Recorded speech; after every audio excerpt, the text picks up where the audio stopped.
रुख करेंगे संभल का, जहां पर हिंसा मामले में जांच की आज समाजवादी पार्टी सांसद बर्क तक पहुंच गई है। संभल पुलिस ने सांसद जियाउर रहमान बर्क के घर पर जाकर नोटिस थमा दिया है। 8 अप्रैल को बर्क संभल पुलिस के सामने पेश होंगे। 24 नवंबर को हिंसा मामले में पुलिस ने 23 मार्च को मस्जिद कमेटी के सदर जफर अली को गिरफ्तार किया था। सवाल यह है कि क्या अगला नंबर बर्क का है? बर्क के खिलाफ अवैध निर्माण का मामला पहले से ही चल रहा है।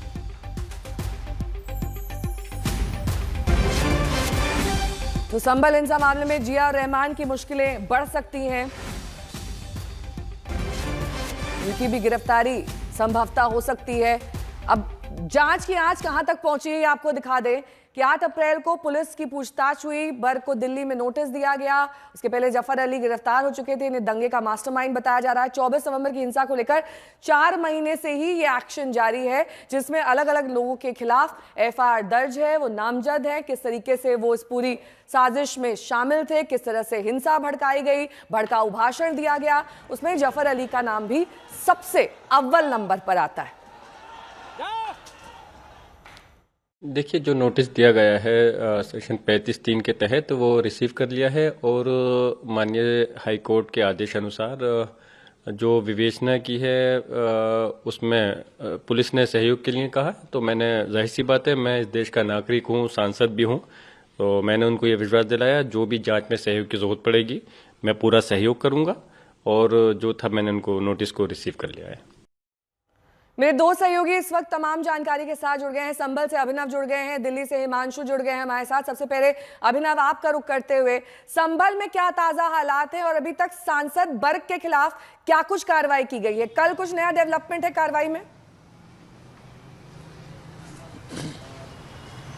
देखिए नेहा, सबसे बड़ा डेवलपमेंट यही है कि संभल में जब जफर अली की गिरफ्तारी की गई है 23 मार्च को, तो अब सांसद जियाउर रहमान बर्क को पूछताछ के लिए एसआईटी ने जो नोटिस है वो जो है दिल्ली में दिया है और 8 अप्रैल की जो तारीख है वो तय की गई है सांसद से पूछताछ के लिए। और एसआईटी जब सांसद को जो है पूछताछ करेगी तो ये जानना चाहती है कि जब 22 नवंबर का जो शुक्रवार का दिन था, यानी हिंसा से ठीक 2 दिन पहले का जो है वो शुक्रवार का दिन, जब सांसद की तरफ से जो तमाम जो बयान दिए गए थे उसको लेकर के जो एसआईटी की पूछताछ करना चाहती है। इसके अलावा जो सांसद की तरफ से जो एफिडेविट एक हाईकोर्ट में दिया गया, जिसके आधार पर सांसद को जो है वो गिरफ्तारी पर जो है रोक लगी, स्टे मिला, उस एफिडेविट में जो सांसद की तरफ से कहा गया कि फिलहाल उनको जो है सर्वे की जो जानकारी नहीं थी। जबकि जो जफर अली से जो पूछताछ जब हुई है तो जो पुलिस सूत्रों का कहना है उनकी पूछताछ के दौरान, यानी जफर अली से पूछताछ के दौरान सांसद को इस पूरे सर्वे की जानकारी होने की बात सामने आई है, पुलिस को जो जानकारी मिली है। तो एसआईटी फिलहाल इन तमाम चीज़ों को लेकर के फिलहाल सांसद से पूछना चाहती है। एसआईटी के कई ऐसे सवाल हैं जिनका जवाब एसआईटी जानना चाहती है और उसका उत्तर जियाउर रहमान बर्क को देना है। तो इसके लिए फिलहाल जब जो है कल एसआईटी की टीम पहले सांसद के संभल स्थित आवास पर पहुंची थी और अब जब संभल में जब वो आवास पर जो नहीं मिली है तो उनको जो है फिलहाल नोटिस तामील कराने के लिए रात में ही जो टीम है वो दिल्ली रवाना हो गई थी। तो ऐसे में अब कहीं जो 24 नवंबर 2024 की जो हिंसा वाली जाँच है वो काफ़ी तेज़ी से आगे बढ़ती नजर आ रही है और यही वजह है कि जो जाँच है वो कहीं ना कहीं जो है सांसद तक जो पहुँच चुकी है। हिमांशु का रुख करेंगे। हिमांशु, जियाउर रहमान बर्क के कह रहे हैं कि उनकी सुरक्षा घटा दी गई है, इस बारे में कितनी सच्चाई सामने आ रही है और अब उनका अगला एक्शन क्या हो सकता है गिरफ्तारी से बचने के लिए?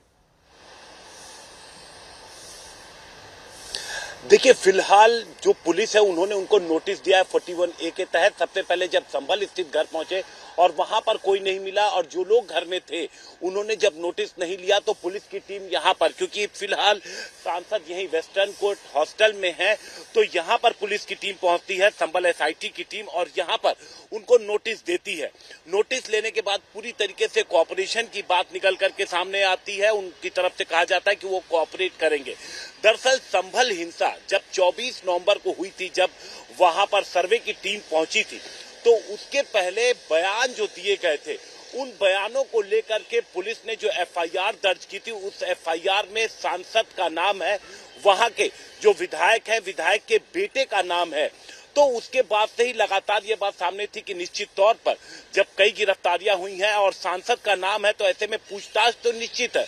अब यहाँ पर कई सारे, जब अब देखिए लंबी इन्वेस्टिगेशन हो चुकी है, सदर की गिरफ्तारी हो चुकी है, कई सारे ऐसे सवाल हैं जिनको जवाब मिल चुका है, तो पूरा जो सिलसिलेवार घटनाक्रम रही है जब वहां पर सर्वे की टीम को जाना था तो जानकारी वहां पर एसडीएम जो थे उनका कहना था कि शाम 6 बजे के आसपास जब आई थी तो वहां के सदर को दी गई थी और उसके बाद वो जानकारी वहां पर सभी लोगों के पास पहुंच गई थी और एश्योर किया गया था कि भीड़ नहीं जुटेगी, लेकिन उसके बावजूद न सिर्फ भीड़ जुटी बल्कि पथराव भी हुआ। ठीक है, बहुत बहुत शुक्रिया आप दोनों का इस तमाम जानकारी के लिए।